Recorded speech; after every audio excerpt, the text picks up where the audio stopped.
है वो उस्ताद दामन का शेर है, स्टेजा तो हुई है ते सिकंदर हुई है। शेर मैं गलत पढ़ ले तो माफ कर। स्टेजा तो हुई है ते सिकंदर हुई है, स्टेजों थले हुई है ते कलंदर हुई है। जे हो जान होता नाल आडे इना ही हुंदा के अंदर होईदा। बैठ के मैं बात नहीं कर सकता, खड़े होके बात करने का अपना एक लुत्फ है। दोस्तों अस्सलाम वालेकुम। मेरे लिए ये बड़ी ऑनर है कि मैं एक हिस्टोरिकल प्लेस पे तारीख साज लोगों के साथ एक महफिल में शरीक होने आया हूँ। और इस महफिल में मैं किसी एक का नाम लूंगा तो फिर ज्यादती है, सबका लेना पड़ेगा। लोग चकवाल से आए हैं, इस्लामाबाद से आए हैं, दूसरे शहरों से आए हैं। सून वैली वालों का सुना तो मैं और एक्साइटेड हो गया। वो मेरी फेवरेट प्लेस है दुनिया में। 48 से अब ज्यादा 100 मुल्क हो चुके हैं, तो दुनिया में मेरी एक फेवरेट प्लेस सून वैली भी है। दुनिया कह रहा हूँ, सिर्फ पाकिस्तान में। तो आप सब दोस्तों का शुक्रिया। मैं मिली जुली गुफ्तगू करूंगा। पहले तो मैं बोस्निया का एक लतीफा सुनाता हूँ, क्योंकि अब आपने सुनाया। मैं बोस्निया पढ़ने गया, मेरी एक हायर स्टडी थी कॉन्फ्लिक्ट रेजोल्यूशन पीस बिल्डिंग में। तो हमें प्रैक्टिकम के लिए बोस्निया ले गई मेरी प्रोफेसर, पुरानी बात में 2005 की। तो वो हमें मुस्टार ले गई। वहाँ हमारा सेशन होना था एक स्ट्रीट थिएटर के लड़के के साथ। वो बोस्नियन था, बोस्नियक, यानी कि बोस्नियक कहते हैं जो बोस्नियन मुसलमान, बोनीटेल किया, बड़ा लिबरल सा। जब उसको पता चला कि इसमें एक पाकिस्तानी है तो कहता है, can I tell you one thing, you are from Pakistan. वो मेरी बीवी भी चाहूंगी कि फड़िया गया पाकिस्तानियों की कहानी। कहता है, इफ यू डोंट माइंड। मैं कहा नहीं। मैं क्या कहते, you know there was a Pakistani police here. मैं क्या हाँ, वो मैं क्या फड़े गए, कम पै गया जाए। खैर जी उसने बताया, वो बड़ी माल। मैं क्या आप सुनाए। कहते यहाँ मेरी एक पंजाबी पुलिस वाला था। मैं उसका पेट बड़ा सा था। कहता हाँ मुस्टार में। अच्छा कहते तुम जानते हो, मैंने तुक्का लगाया जैसे हमारे थानेदार को आता है। कहता उसको उसके बॉस ने कहा कि ये फैक्स कराओ सरायेवो। उसने फैक्स कराई, बॉस की गोरा था। कहता जी 10 सारी कराइए, वापस आ जाओ। तो गई नहीं। कहता वो मॉस्टार में इतना पॉपुलर हुआ कि फैक्स नहीं गई ये रही। तो मेरी ट्रैवलिंग के बड़े दिलचस्प वाकयात हैं। ये किताब असल में मैं ट्रैवलॉग नहीं था लिखता। ये सही कहा पाशा साहब ने, मुझे सही पकड़ा है। मुझे अरशाद अहमद हकानी साहब सियासी जहांगीर कहते थे, क्योंकि मैं जब चाहता था तो कोई एनालिसिस करके उनको भेज देता था। पूरे का पूरा कॉलम अपना एडिटोरियल पेज में मेरे हवाले कर देते थे। और मुझे बड़ी डिमांड थी कि मैं लिखूं। कोई 12-13 साल पहले मैंने अपने कॉलमों में बल्गारिया पर कुछ कॉलम लिखे। जब वो कॉलम छपे 2013 की बात है, तो मुझे जावेद इकबाल कार्टूनिस्ट मिले। उनका बड़ा एक स्टाइल है, कहते किताब है। मैंने नहीं, कॉलम किताब लिखो। फिर मैंने अपनी राइटिंग को टेस्ट किया। मैंने सियासत से हटकर, अच्छा मैं ऐसी चीजें लिखता था सियासी जहांगीरदी में, लेकिन पूरा ट्रैवलॉग नहीं लिखता। मैंने डॉन उर्दू में लिखना शुरू किया, अपने कॉलमों में शुरू किया। फ्रांस के कुछ सफर लिखे। फिर मैंने तय कर लिया कि मैं किताब लिखूंगा, लेकिन मैं कहाँ से शुरू करूं। मैं 100 मुल्क घूम चुका हूँ, कहाँ कहाँ ना लिखूं। माल्टा लिखूं, सिसिली लिखूं, बल्गारिया लिखूं, रोमानिया लिखूं, फिलीपीन लिखूं, मलेशिया लिखूं, पोर्टो रिको लिखूं। कहानियां कि मुझे मेरी उम्र में नहीं अब लिखा जा सकता। तो फिर मेरा एक प्लान बना, चूंकि मैंने अपनी एडिटोरियल रिस्पॉन्सिबिलिटी में जमहूरी पब्लिकेशन में ये सीखा कि एक राइटर को कैसे लिखना चाहिए। ये एक बहुत बड़ा अहम ट्रेनिंग है जो हमारे राइटर्स की यहाँ नहीं होती है। राइटर्स ट्रेनिंग खुद सेल्फ ट्रेनिंग नहीं करते। मैंने कहा पहले मैं बल्गारिया का, चूंकि मैंने एक किताब शुरू कर दी, चले आओ बल्गारिया, और मैंने अनाउंस कर दी। मैं पहले नहीं अनाउंस करता, लोगों ने कहा जी भेजो। क्योंकि वो जो मैं अपना टेस्ट कर रहा था, फीडबैक मुझे बड़ा अच्छा आया। मेरे पोर्टो रिको का मैंने ट्रेवलॉग लिखे 3-4। एक बड़े सियाह ने कहा इन्होंने जमा करके कंपाइल कर दे। मैं कहनी किताब कालमों से नहीं बनती, ये मेरा एक और तजुर्बा है। तो मैंने बल्गारिया का 2013 का नॉस्टैल्जिक किस्म का पोस्ट कम्युनिस्ट बल्गारिया पे लिखा। वो लिख के मैंने 90% रख दिया। मैं कहा गलत है। जो मैंने खुद लर्निंग की, मैं चूंकि लर्नर हूं, कि पहले वो तो लिखो जो मैंने 83 में देखा, फिर ये लिखूंगा। वो मैंने छोड़ दी किताब। अब बड़ा मुश्किल था। मेरी 10-11 और मौजूआत पर किताबें थी। तो कोरोना आया तो मैंने कहा अपनी यादाश्त को रिकॉल करते हुए, और मुझे अब्बा जी ने 5वीं से डायरी लिखवाई। कल कोई बंदा पूछ रहा था कैसे लिखते हो, रात एक बंदा, मैंने कहा मैंने अभी जो ईरान सफर किया अभी किसी को नहीं, उसकी मैंने पूरा एक थैला सा बना के रख दिया है। अब तो नोट्स लेने भी आसान है, अपने मोबाइल पे भी ले लेता हूँ। तो फिर मैंने कहा साल एक है तो इस पे लिखूं। तो मेरे पास 2 साल थे, 2 सालों में मैंने अपनी 37 साल पुरानी, अच्छा किताब इतनी मोटी नहीं होनी चाहिए, किताब 250-300 से बड़ी नहीं, लेकिन ये किताब नहीं थी, एक डॉक्यूमेंट थी। क्योंकि उर्दू में जो ट्रेवलॉग लिखा गया, मैं थोड़ा सा नकाद भी हूँ, वो ट्रेवलॉग नहीं है। आज भी फ्रेंच में मैं दुनिया में देखता हूँ, वही ट्रेवलॉग लाया हूँ मैं, इंग्लिश में जो ट्रेवलॉग लिखा जाता है। मुझे एक ट्रिब्यूट अच्छा दिया, आसिया भी उसमें थी, ताहिर मलिक साहब ने, कि जी रॉबर्ट फिस्क ट्रेवलॉग लिखता है। मैं कहा हाँ, पिटी द नेशन लेबनान पे से ट्रेवलॉग। हमारे ट्रेवलॉग में अफसाना है असल में। इब्ने बतूता का ट्रेवलॉग पुराना नहीं हुआ। जो ट्रेवलर होता है, जो ट्रेवलर होता है, सयाह, लिखने वाला सयाह, वो हम असल तारीख का मुअर्रिख होता है। जो आपने बात की कि जहाँ किताब का इल्म खत्म होता है, वहां मेरा मुशाहिदे का इल्म शुरू होता है। मैं कई ऐसी चीजें मैंने जाके मैदान में जब देखी, वो मुख्तलिफ थी। जब मैं मसलन पहली दफा तुर्की गया, बड़ा एक्साइटेड था, लाहौर से चला जो इस किताब में जिक्र है, और मैं ईरान के बॉर्डर से जब 2 बार यजीद के बॉर्डर खुलता है जेल की तरह, सामने रात का पहाड़ हजरत नूह अलैहिस्सलाम का, और बड़ी तैयारी करके जाता हूँ, तो पहला ही बंदा कहता है, तुर्की घुसते साथ ही मूछें उसकी इतनी इतनी बड़ी, 1983 मैंने शलवार की पहनी हुई थी, और बड़ा एक्साइटेड था कि मैं टर्की पहुंच गया हूँ बाई रोड सफर करते हुए, बैकपैकर्स की तरह। तो कहता है वेलकम टू कुर्दिस्तान। तो मैं तो तुर्की आए हैं, कुर्दिस्तान कहीं जा रहे हैं। फिर मुझे पता चला ये इशू कितना शदीद है, और फिर बार बार करता हूँ, उस पर एक किताब ला रहा हूँ। तो जो ये किताब थी, इसके अलावा अब मेरे पर जिम्मेदारी है कि मैं कुछ किताबें ऐसे, चूंकि ट्रेवलॉग जो होता है वो उस सोसाइटी का, उस समाज का, उस आर्कियोलॉजी का, उस सोसाइटी की एंथ्रोपोलॉजी का, पॉलिटिक्स का, ट्रेंड्स का, खाने पीने का, रहतल का, रहन सहन अगर ना हो तो वो ट्रेवलॉग नहीं है। वो फिर अफसाना है जो उर्दू में मुतारफ हो गया और एस्टैब्लिश हो गया, वो अच्छा है। तो मुझे एक बहुत बड़े राइटर ने अभी कहा, यार तेरी किताब तो अच्छी, इल्म बड़ा है।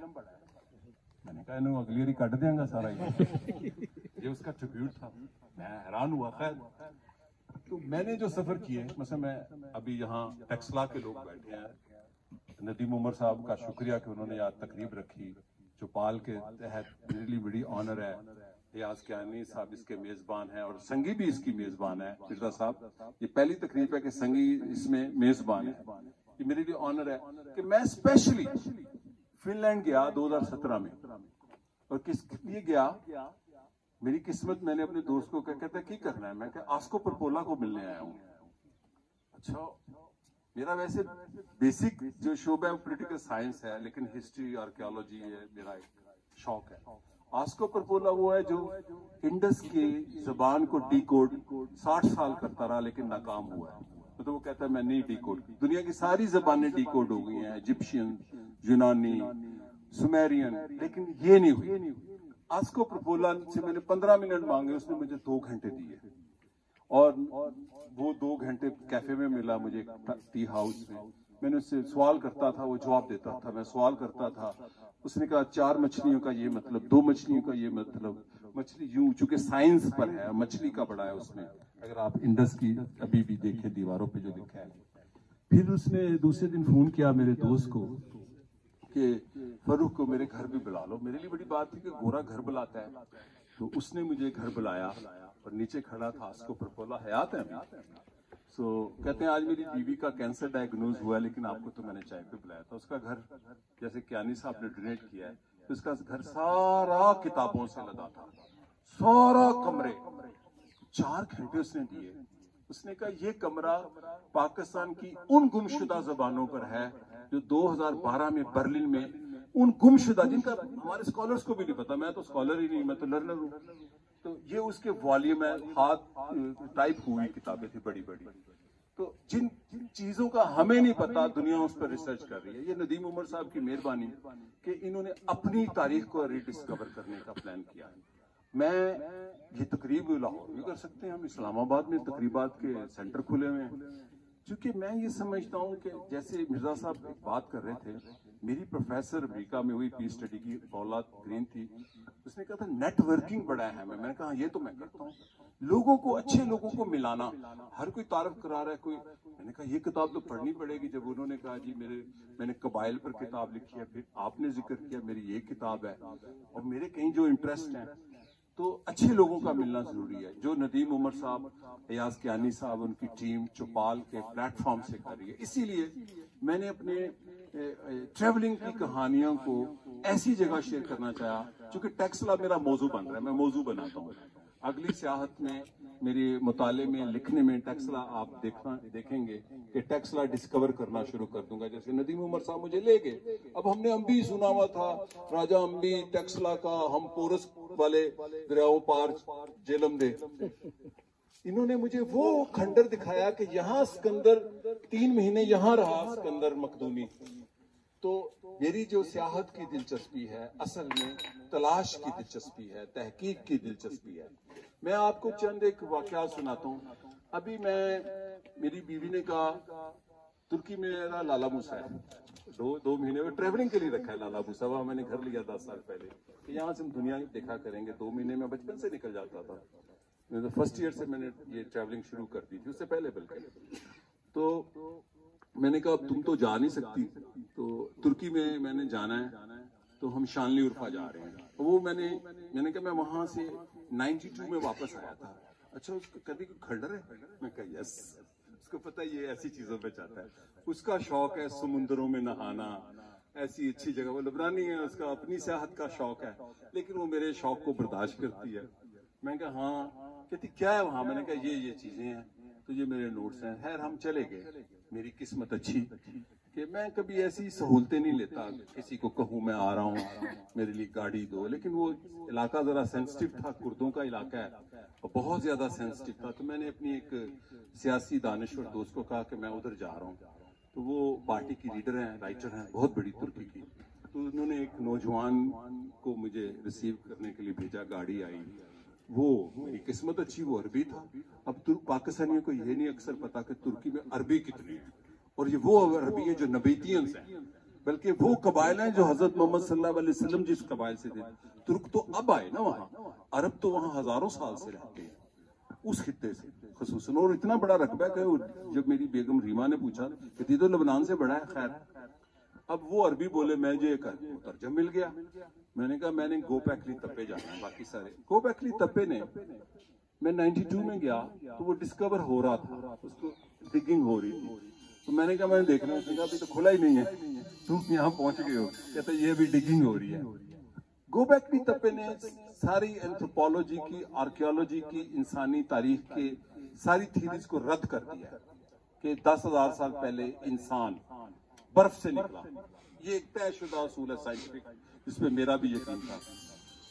एक गडरिये ने ये ढूंढी, कुर्द गडरिये ने, उसको पता चला कि यहाँ कोई ढेरी सी है। ये तारड़ साहब से मैंने सुना था जहाँ ढेरियां वहां आबादी होती है। ये सही बात है, पूरी दुनिया में ऐसी। वो तप्पे कहते हैं टीले को, टीला भी तप्पे से ही निकला है। तो वो फिर एक जर्मन था, उसको डिस्कवर करा था, भी डेथ हुई है 2005 में। तो मैं वो वहां से वापस आ गया, और जो वहाँ तारीखी मकामात थे 92 वाले टूर में। तो मैं रीमा जब वहां पहुंचे तो वो जो इरफान उचाक उसका नाम है, what a man, opposition party का लीडर है। तो कहता है मैं तो इन्हीं गारों में रहता था ना। अच्छा, वहाँ गारों में रहने का अभी भी रिवाज है, अच्छे भले लोग गारों में रहते हैं जैसे हम अपने देहातों में रहते हैं। कहता मेरे बाप ने 2 शादियां कर ली थी, घर नहीं था, तो फिर हम गारों में रहने लगे। मैं तो वो भी 32 साल का है, और वो बड़ा होने वाला है, MP है शायद असेंबली में। अब उसको हिस्ट्री कॉन्शियस बड़ा था। मैं कही तो मेरी लॉटरी निकल आई, ये तो मुझे वो मालूमात दे रहे जो किताबों में नहीं है, मेरे नोट्स से आगे। कहते तुम गोबैकली तप्पे देख लो। गोबैकली तप्पे एक 12,000 साल पुरानी बस्ती है, 12,000 साल। हम ये कहते थे, दुनिया के जो स्कॉलर थे, हम उस पर यकीन रखते थे कि 10,000 पहले इंसान बर्फ से निकला। 12,000 साल पहले पिलर बनाए हैं, और सारे पिलर 12 होते हैं, और पिलर्स पर फॉक्स है, कुत्ता है, और जानवर हैं, रेप्टाइल हैं और वो इबादत गाहें हैं, और घूम कर करने वाली इबादत गाहें, वो उनकी इबादत गाहें हैं। और गोबैकली तपे 12,000 और वो 5% डिस्कवर हुआ अभी, सिर्फ एक टीला है, फिर कुछ और टीले हैं, और वो माबद ही माबद, और पहाड़ों के ऊपर, क्योंकि इंसान जो माबद बनाता है बुलंदी की तरफ जाता है, गुंबद हो, मीनार हो, गिरजा हो, मंदिर हो, वो ऊपर जाता है, नीचे नहीं जाता। अच्छा, मैं चूंकि उससे पहले चतल हायूक देख चुका था जो 9,000 साल पुरानी है। अब मेरे जो सिंधी कॉम्प्रस दोस्त है ना, मेरे बड़े मदाम है, चूंकि हर कौमियत पर यकीन रखता हूँ, तो उन्होंने कहा साईं, तो मैं कहा हाँ साईं, ये 7,000 तो गाल अगे चली गई है, ये 7,000 नहीं, ये 10 से भी आगे। तो उस इरफान उचाक ने अभी, जुलाई का महीना था, कहता है I will take you another place. वो मुझे ले गया काराहान तपे, वो भी उसी तरह खुला नहीं है, डिस्कवर हो गया। कहता है ये उससे बड़ी डिस्कवरी है। अगर बड़ी बड़ी सड़कें बन रही हैं, पहाड़ बंजर थे इराक सीरिया के बिल्कुल बॉर्डर के ऊपर, कि अगर यहाँ ये सड़कें बन गई, तुर्की का 36 अरब डॉलर टूरिज्म से कमाता है। और ये हम जो समझते हैं ना, जेदे दी लस्सी खान आएगा, आजकल हम ये काम कर रहे हैं कि सीधी पावे खान आएगा, रिपोर्टें बनाते हैं, कोई टूरिस्ट आपकी जेदे की लस्सी पीने नहीं आएगा, वो टैक्सला देखने आएगा। उसको जेदे की लस्सी नहीं, उसको एटमॉस्फेयर चाहिए, सिक्योरिटी चाहिए, और सोसाइटी की तरफ से भी सिक्योरिटी चाहिए, स्टेट की तरफ से नहीं। तो उसने कहा ये काराहान तपे है। काराहान तपे 14,000 साल पुरानी बस्ती है इंसानी तारीख की, और वो उसी का सिलसिला है, यानी कि वो 2,000 साल पहले भी उसी तरह के और शक्लें बनी हुई हैं उसमें। तो इंसानी जो जुस्तजू है मेरी जहांगर्दी की ये है। और कई मैंने ऐसे वाकयात हुए हैं, मतलब इस किताब के अंदर कई ऐसी चीजें जो मैं जेरे लब कह गया हूँ कि आर्मीनियंस तहजीब कैसी थी, कैसे वो सुकड़ रही है, और फिर कुर्दों के क्या इश्यूज हैं। क्योंकि ट्रेवलॉग में अगर आप जबान, आर्कियोलॉजी, एंथ्रोपोलॉजी, मुझे एक ट्रिब्यूट मिला है, अच्छा नहीं लगता अपने मुंह से कहूँ, मेरे दोस्त हैं वैसे तो वो, लेकिन वो दोस्ती नहीं करते, नकाद हैं उर्दू के, doctor A B Ashraf is 90 touched. उन्होंने कहा ये किताब पढ़ते एक तो मुझे जेलसी हुई है, और कहीं कहीं लगा मैं रूसी नावल पढ़ रहा हूँ। ये उन्होंने लिखा, लिख के भेजा मुझे, अलहमरा में छुपाया। तो ट्रेवलॉग जो होता है वो हिस्ट्री को रिकॉर्ड करता है। अब मुझे किसी ने कहा जी आप फिर वहां, मैं बेगम ने कहा पाकिस्तान जा रहे हो, सीट बुक कराऊं अभी पिछले महीने के बाद। मैं कहा मैं तो बाई रोड जा रहा हूँ। डर के ईरान से जा रहे हो? मैं कहा वीजा लिया, 2 दिन बाद वो मीशा का वाकया हो गया, फोन आ गए मेरी बहनों के, ईरान नहीं जाना, ईरान। मैं हूं नहीं तो जाना है, हूं नहीं तो जाना है लेकिन खैर वो मैं अपने फुट स्टेप पर मैंने सफर करना था ईरान का 6 हफ्ते का, तो मैं 12 दिन रहा, लेकिन मुझे पता था मैं महफूज नहीं हूँ। तो मैं फिर अरारात गया, कहते इधर क्यों आए? मेरे जो दोस्त मुझे हम पढ़ते हैं, पहले नहीं जैसे आप तो पुराने पाशा साहब पुराने लोग हैं, आपको पता है, आपको पता है जो सोशल मीडिया पे मुझे पढ़ते हैं। मैंने कहा ये मेरी एक किताब है, इस किताब के लिए मैंने 10 मुख्तलिफ और सफर किए हैं कि अरारात माउंटेन के करीब ये गाँव मैंने देखना था, क्योंकि वहाँ एक शहाब साकब गिरा हुआ है। तो मैं जब वहां गया, यूं ईरानी बॉर्डर है, यूं तुर्क बॉर्डर है, वहां तुर्क फौज खड़ी है, और तुर्क फौज हमारी फौज से कुछ 100 गुना डटी है। हम समझे हमारी डटी है क्योंकि सही फौज है वो।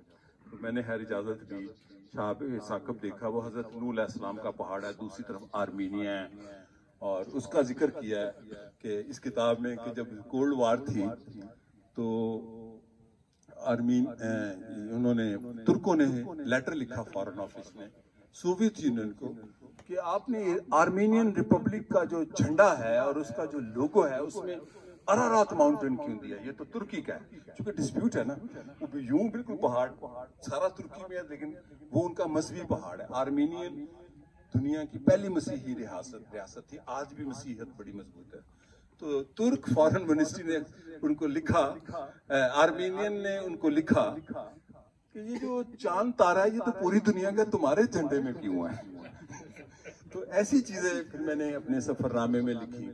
और अभी मैं एक बस्ती से होके आया, मैं क्यानी साहब को बता रहा था, मिर्जा साहब को बता रहा था कि काला गुलाब क्या होता है।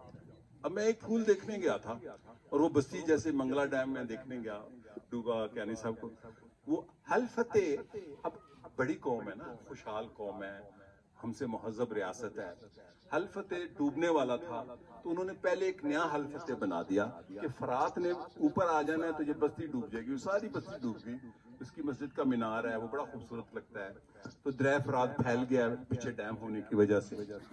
तो जब मैं वहां पहुंचा, मेरी एक्साइटमेंट एक बच्चे की तरह होती है, जैसे खिलौना। चुके टूरिस्ट एक अजीब बिल्कुल बच्चा होता है, मैं आपको सही जैसे टूरिस्ट हो। बाकी सैर सपाटा करते हैं लोग मोस्टली। हमने ये भी सोचा कि हम टूरिज्म की ट्रेनिंग भी करेंगे। हम पिकनिक करने जाते हैं ना, बिरयानी खुल जाती है चीज ते जाके उछाली थे या उथे खबे की ते शापर सुटने असली। तो वहां काला गुलाब होता है, दुनिया का वाहद गुलाब है। उस मट्टी को बड़ी कोशिश की कि तुर्की में कहीं लाया जाए, नहीं, वो गुलाब उगता ही काला है, सियाह बिल्कुल। दरिया फरात का कोई मौजज़ा है कुदरत का, समझ लें, और उस मट्टी का। तो ऐसी छोटी छोटी जो मुतालिया होता है, फिर उसके राज नए पता चलते हैं। कुछ ओरल हिस्ट्री होती है। ये लफ्ज भी मैंने नदीम उमर साहब ने सुना था, ओरल हिस्ट्री पहली दफा। ये मेरे भी उस्ताद हैं। तो ऐसी चीजें मैं इकट्ठी करता हूँ। मेरे कई ख्वाब हैं। अभी एक बंदे ने मेरा इंटरव्यू किया, मैं देता नहीं, उसने कहा क्या ख्वाब है बड़ा सियाहत का? अच्छा, मैंने कहा संजीदगी से। मैंने कहा मैंने पंजाब देखना है। कहता पंजाब? मैं कहा नहीं देखा, गुमनाम बस्तियां देखनी है, मुझे पता है पंजाब की। मैं कहा इसके लिए मुझे 45 दिन चाहिए कम अज कम। तो हर सर्दियों में 15 दिन 4 दोस्त लूंगा, कोई नदीम उमर टाइप, जो मेरी रहनुमाई करें। हम पंजाब के गुमनाम गांव देखेंगे, जो हड़प्पाई बस्तियां हैं। तो यहाँ मैं खुशखबरी सुनाना चाहता हूँ कि वॉल सिटी प्रोजेक्ट जो लशारी साहब का, उन्होंने असल में जमहूरी से MOU जो किया था वो मेरे साथ। तो मैंने उनको यही कहा था कि लाहौर ख्वाबों का शहर तो नहीं है, लाहौर तो आज भी ओरहान पामुक को दूसरा नोबेल अवार्ड है मुसलमान दुनिया में। तो वो उस किताब माई नेम इज रेड, ये बहुत बड़े लिखारी बैठे हैं, मैं दोस्ती में नहीं कह रहा, अरशद रईस साहब, इनके कमाल की नावल है। मतलब मैं नावल पढ़ने वाला नहीं, मैंने जो पढ़े तो नींद नहीं आती कुमान पढ़ के कम अज कम। उस ओरहान पामुक के नावल का सारी कहानियां ही मिनिएचर्स में है। वो ओरहान पामुक लाहौर का आशिक है कि आज भी मिनिएचर बनाने वाले कोई जिंदा हैं तो पाकिस्तान में है और लाहौर में है। दुनिया की अच्छी बाइंडिंग आज भी होती है तो लाहौर ही करते हैं। पाकिस्तान की सारी किताबें कराची वालों की भी लाहौर में छपती हैं। तो वॉल सिटी वालों ने, समझदार लोग हैं, मुझे एंगेज किया। तो मैंने कहा हम ये करेंगे, लेकिन एक काम और करेंगे। लशारी साहब को वो बड़े खुश हैं, मैंने बता रहा था क्यानी साहब को कि सिटीज ऑफ विजडम हम डिक्लेयर करें। ये क्या हुआ जी, लाहौर को कुर्तुबा का sister city, Lahore wall city को टेक्सला का सिस्टर सिटी बनाने जा रहे हैं through Gandhara resource centre. Lashari साहब को मैंने कहा कि आप चलेंगे सन ऑफ लाहौर, हम टेक्सला के बेटों और बेटियों से मिलेंगे और हम इस इश्यूज को, जो तारीख के मुख्तलिफ इसके पहलू हैं दोनों शहरों के, इनको wisdom, cities of wisdom declare करके इसको अपने मुल्क की सॉफ्ट इमेज खुद बनता है, बनाने से नहीं मुशर्रफ की तरह बनता। ये बाई प्रोडक्ट होती है, ये हम बनाएं जी कवाली करा के नहीं, वो खुद हो जाता है। एक ये हम करने जा रहे हैं। दूसरा, कल मैंने आधी बात बताऊंगा चूंकि वो प्राइवेट है। कल मैं एक जगह गया तो मैंने कहा गंधारा वालों को एंगेज कर लो। कहते अच्छा। मैंने कहा बड़े काम के लोग हैं, तो आपको ये काम मिलेगा, उनको ये काम मिलेगा। तो पिंडी का जो विरसा है पूरा, यानी कि पूरा इस पोठवार का विरसा है, जहां जहां तक आपकी रेंज है, उसमें आप तारीख, शायरी, कदीम जो है, और हम सर इसको एंगेज करें गंधारा को। तो मैं चूंकि अमली आदमी हूँ, एक लतीफा सुना दूं, मैं थिंक टैंक पर यकीन नहीं रखता, क्योंकि बड़े थिंक टैंक है पाकिस्तान में। मैं भी बैठता हूँ एक थिंक टैंक में, सूरी साहब के घर होता है खुर्शीद, उसका नाम मैंने पकोड़ा टैंक रखा है। बड़ी आला उनके VIP किस्म के वो स्टाफ होता है, सफेद शलवार कमीजें, काली वेस्ट कोटें, हमें सब जो जर्नलिस्ट 5-10-15 हम हैं, अस्करी साहब भी हैं, रसूल बख्श रईस साहब भी हैं। तो मैं वो गप्पे होती हैं, मुझे पता है थिंक टैंक का तो काम होता है पब्लिशिंग, रिसर्च। थिंक टैंक ये करते हैं, बातें नहीं करते, पाकिस्तान बड़े बनते हैं। तो थिंक टैंक में नहीं यकीन रखता है कि लतीफ है। ये भी जॉर्डन था, एक यूनाइटेड नेशन का 6 हफ्तों का प्रोग्राम था 1998 में। तो मैं चूंकि बड़ा प्रो फलस्तीनियन था, अब पाकिस्तानी हम बड़े होते हैं, तो रोज मैं फलस्तीन की हिमायत में कोई ना कोई चीज निकाल लेता था। तो शमून पेरेज भी आया था, इस किताब में उसका जिक्र है। तो एक बंदा खड़ा अरबी मुझे कार्ड निकाल के, अच्छा वो बड़ा मशहूर था वहाँ, अरबी जर्नलिस्ट था, दानश्वर था। तो कहता है मैं आपको बुलाना चाहता हूँ जॉर्डन। तो मैंने कहा ये कार्ड में क्या लिखा है? कहता है to do tank, I don't believe in think tank. मैं तो करने पे यकीन रखना, मैं भी करने पे यकीन नहीं रखता, मैं भी कुछ करने पे यकीन रखता हूँ। तो हम इंशाल्लाह ताला ऐसी महफिलें देखें। ये बहुत प्यारी बात कर रहे थे आप, कर रहे थे कि लोगों को आपस में मिलना। ये व्हाट्सएप ग्रुप में नहीं आता, स्किप कर जाता हूँ, वक्त जाया होता है। हर आदमी यहाँ एक अदारा है, किसी ने कोई किताब लिखी है, किसी ने कोई किताब लिखी है। अच्छे लोगों का आपस में राब्ता, और गंधारा जो काम कर रहा है इसको जितना हम वसी करेंगे। मैंने ये सरजमीन से इश्क 3 लोगों से सीखा है, ईरानियों से, अरबों का मैं दामाद हूँ, अरबों से और तुर्कों से। ये बड़ा बनते हैं ना तुर्क, हमें ना कोई आका चाहिए हो, और वो भी चाहिए सफेद रंग का। हमारा ये प्रॉब्लम हो गया, ये कॉलोनियलिज्म जैसे फ्रांस फैनन कहता है हमारे खून में चला गया है। मैं तो तुर्कों को बराबर आके नहीं ऊपर आके मिलता हूँ, सच बताऊं। मैं अब ये बात कर, मैं क्या सुनो, दुनिया में 5 मुसलमानों के सेंटर हुए बड़े, बगदाद हुआ है, स्पेन हुआ है, ऑटोमन हुए हैं। ताजमहल हिंदी मुसलमानों ने बनाया, हिंदी लोगों ने बनाया। तुर्क क्लेम कर रहे हैं आर्किटेक्ट हो गया सी, लौरदा सी। ताजमहल हमारा है, हम लोगों की आर्किटेक्चर है, उसमें हिंदी मुगलाई आर्किटेक्चर है। हम बड़े लोग हैं, हमें ये बता दिया गया है कि नहीं नहीं तुसी छोटे हो। तुर्कों ने क्या किया, और ये सारा क्रेडिट अता तुर्क को जाता है। यहाँ हम मुआहदा लुज़ान खत्म करके अगले साल हम पूरी सल्तनत उस्मानिया बहाल करने बैठे हैं, और तुर्क की रिपब्लिक बनाने जा रहे हैं 100 साल में। अच्छा पता नहीं, मैं कालिया तुम्हें क्या मिलेगा, तुम तो आओगे नहीं ऑटोमन में, यूनान आ जाएगा मसला। तुर्कों ने क्या किया, वो जमीन पर जितनी तहजीबें कहते हैं हम इसके वारिस हैं, यही उनका नेशनलिज्म बना। चुके टर्क्स और आउटसाइडर्स, मिडिल ईस्ट की 2 बड़ी तहजीबें हैं, ईरानी और अरबी। टर्क्स तो 800 साल पहले आए हैं, पहले गडरिये थे, फिर सिपाही बने, सिपाहियों से इक्तदार में शामिल हुए अरबों के साथ, फिर सल्जूक बने, सल्जूकों से ऑटोमन बने। फिर जब वो खत्म होने लगा ऑटोमन और हो गया, सुल्तान तो अंग्रेज के साथ मिला हुआ था, फतवे दे रहा था कि काफिर हैं ये जो आजादी की जंग लड़ रहे हैं। अतातुर्क ने कहा नहीं, हम अपनी जबान बोलेंगे, जिस पर हमारे लोग कहते हैं इस्लामी जबान खत्म कर देती। उसने कहा we are not Iranian, we are not Arab, we are Turk. उसने रोमन वो ले आया अपना लिखने वाला, क्या होता है उसको बोलते हैं। उसने फिर उस सारी, अच्छा ऑटोमन भी सेकुलर थे अपने वक्त में, उन्होंने इस्लाम का जबर नहीं किया सिवाय सलीम याबूस के, एक सुल्तान के।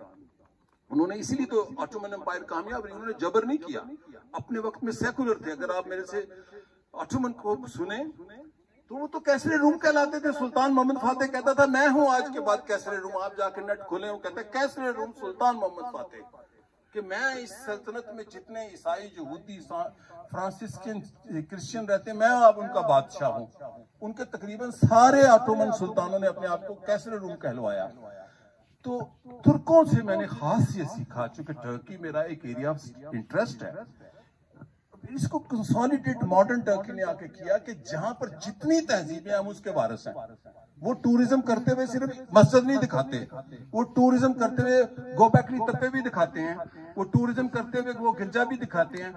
नहीं तो या सोफिया तो मुस्लिम आर्किटेक्चर ही नहीं है, ये तो 2 यूनानी आर्किटेक्चर है। यहाँ कालम लिखे गए जी, तुर्क मुसलमानों ने और यूनानियों ने, डॉक्टर लिखती हैं वो खवातीन और हजरात बहना, मैं क्या ज़हूर इस्लाम से पहले बन गया था ये गिरजा।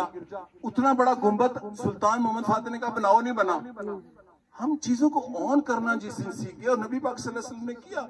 जंगे फारस में ये इख्तलाफ हुआ था ना, ये फारसी तकनीक है, अजमियों कहने नहीं जदीद है, ये हमारे यहाँ कॉन्सेप्ट ही नहीं है। खंदक का आप खोद दें, उस जंगे खंदक से तो इल्म इंसान की मिरास है।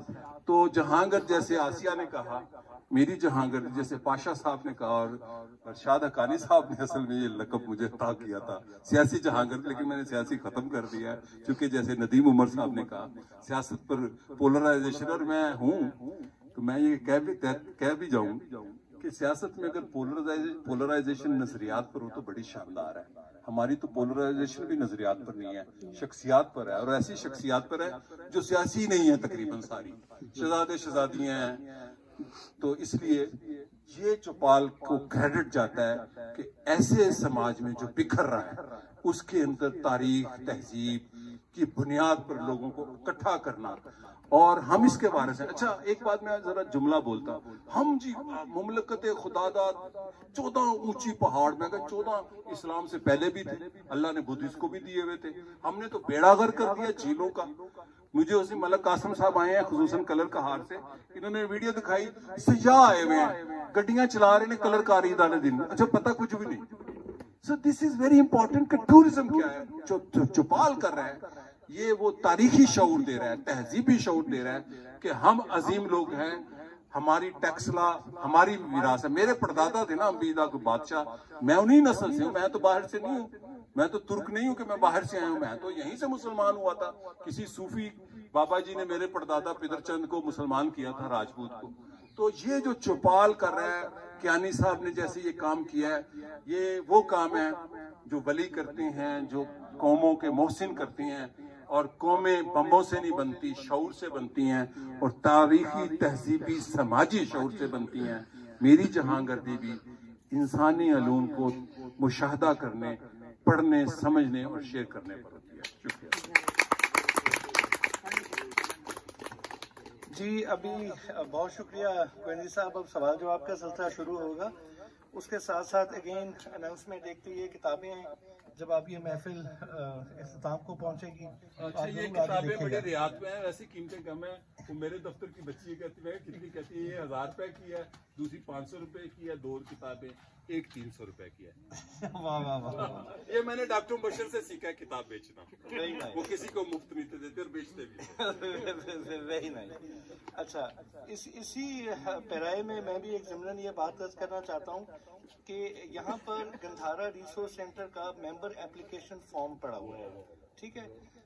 हम लोग तकरीबन 1-2 सालों से हम ये कर रहे हैं, और दोस्तों का बहुत ज़्यादा बिसरार ये था कि इसकी एक फॉर्मल मेंबरशिप लॉन्च की जाए, ठीक है। हमने एक फॉर्म बनाया, अगेन इसके अंदर 3 तरह के मेंबर्स हैं। विजिटिंग मेंबर हैं जिनसे कोई फीस नहीं ली जाएगी, एक रेगुलर मेंबर हैं जिनकी 1000 पर एनम फीस है, और पेट्रन है जो बनना चाहे वो 25,000 है, but we don't expect you to be so generous.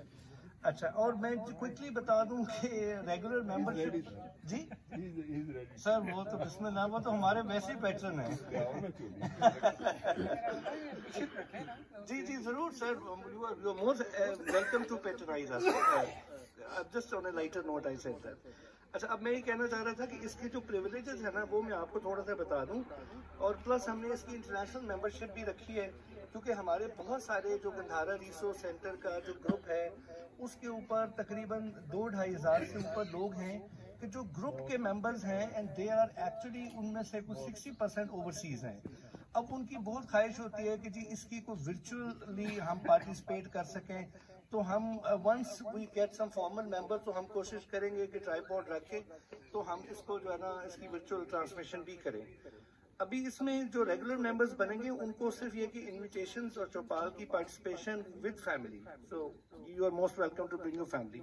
Complementary copies of our publications, हमारी 2-4 पब्लिकेशन हैं जो हम आपको बहुत खुशी से देंगे।